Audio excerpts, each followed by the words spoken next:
vehicle. Today, let's study this red dumping semi-trailer. Trailer has two spare tires. Hydraulic cylinder.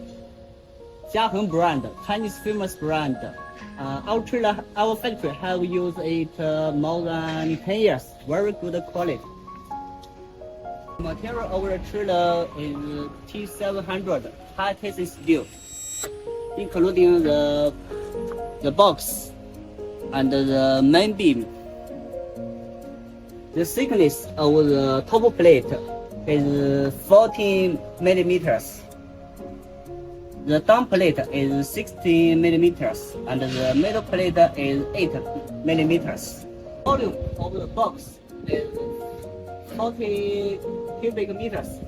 Can load about 70 tons.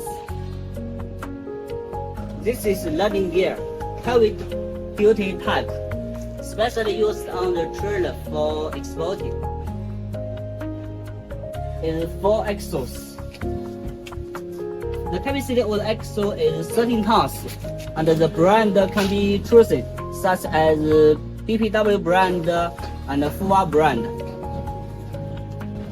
The suspension of this trailer is very special. The rear 3 axles is mechanical suspension. Airbag suspension with lifting function. The braking system of this trailer is perfect. It has an ABS system and wheel brake, emergency valve,